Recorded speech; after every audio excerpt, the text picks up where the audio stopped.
you guys, welcome back to my channel. Today we're gonna do 5 tips to losing fat. Especially since spring and summer are coming up and you're gonna be wanting to wear shorts soon and bathing suits, a lot of people are in that groove to losing fat, and so I really want to help you guys out to kind of speed up that process. But before we get started, please like and subscribe. I know it would mean the world to me if you did. And let's jump into the video. First tip is make a list of what you want to change, whether that be like external, like your body, or your personality, or mentally even. Just make a list of what you want to change about yourself. Don't think that you need to change all the time to keep yourself satisfied. If there's something that makes you unhappy about yourself that you really want to change, then make a list about it and write it down, because people are more likely to do something if they write it down and make it a goal and a commitment. If you want to lose a lot of fat in your thighs and you want a toned stomach, just make sure that you know you cannot spot reduce. Not really possible until you have a lot of years of experience and training. You might want to start with losing weight through a calorie deficit. So what you can do is just lose all the fat that you want to lose until you reach a desired goal of body weight, and then do that for a few months, and then just eat a lot and go into a calorie surplus. And a calorie surplus is basically the opposite of a calorie deficit, where you eat more than your body needs, essentially.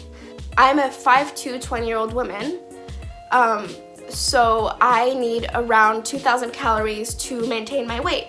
But to be in a calorie deficit, I need to eat lower than 2,000 calories. And if I want to be in a calorie surplus, then I need to eat more than 2,000 calories. And what calorie surpluses do is they help you build muscle. Yeah, you're gonna build a bit of weight, but in the long run, I think that it'll be really good too if you want to build a butt or build arms or shoulders or whatever, because when you lose all that weight down again, they're really gonna show. My next tip is know how many calories you need for your body to properly function, which kind of ties in with calorie deficits. Yes, you need to eat lower than what your body needs to maintain its weight, but too low is a thing, you guys. Let's say someone is 200 pounds and wants to lose some weight. They cannot eat the diet of a 100-pound person. That is just incredibly unhealthy and potentially dangerous for that person, because they're not giving their body the nutrients that they need to essentially function. So make sure you don't look up all these YouTubers and say, oh, they're doing this and they're eating that much, so I will do that. I will do that as well to achieve that goal. That's just, no, don't do that. Make sure you do what's right for you and your body type. And tying into that as well is make sure you hit those macros. Macros are fats, carb, and protein. And I know that there's this big thing with keto recently. Essentially, the keto diet is you restrict all carbs, and I don't really think that's healthy for you too. And there's also this notion that fat is really bad for you and that it will make you gain weight. But like I said, the only way to gain weight is to eat more than what your body needs. My third tip is cardio. There's 2 types of cardio out there. There's HIIT, which is high intensity interval training, and that's doing things like running for 30 seconds as fast as you can and then stopping for 30 seconds, or biking really fast, or going on the Stairmaster, or doing stuff like that. Usually HIIT is quite short term. Usually 10 to 15 minutes is enough, because you burn a lot of calories in that, short period of time that you're running really fast, you're biking really fast, whatever. The next one is LISS, which is low intensity steady state, and that's doing things like walking or hiking. It's a bit more of a long-term process. You have to be walking at least 20 to 30 minutes to actually see a difference, or hiking for an hour. So do whatever works best for you. I'm more of a LISS person myself.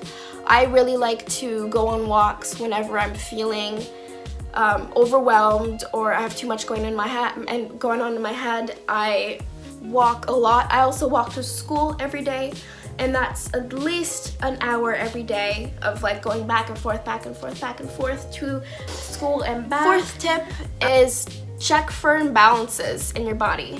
A lot of people, they eat right, they work out, and they're still not losing weight. And that might be because there's an imbalance in your body, whether that be hormonal, illness, stress.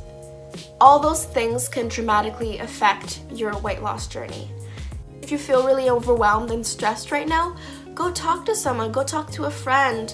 Or if you have a hormonal imbalance, go see the doctor, because it's gonna help you so much. My last tip is be patient. A weight loss journey is called a journey for a reason.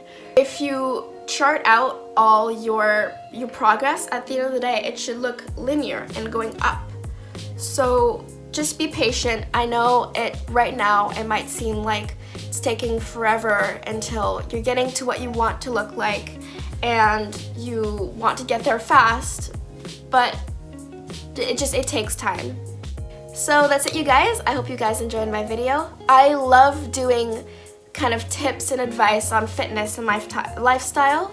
If you guys have any more advice that I forgot to mention, please don't forget to mention them down below, and I will be sure to check them out. And I will see you in my next video.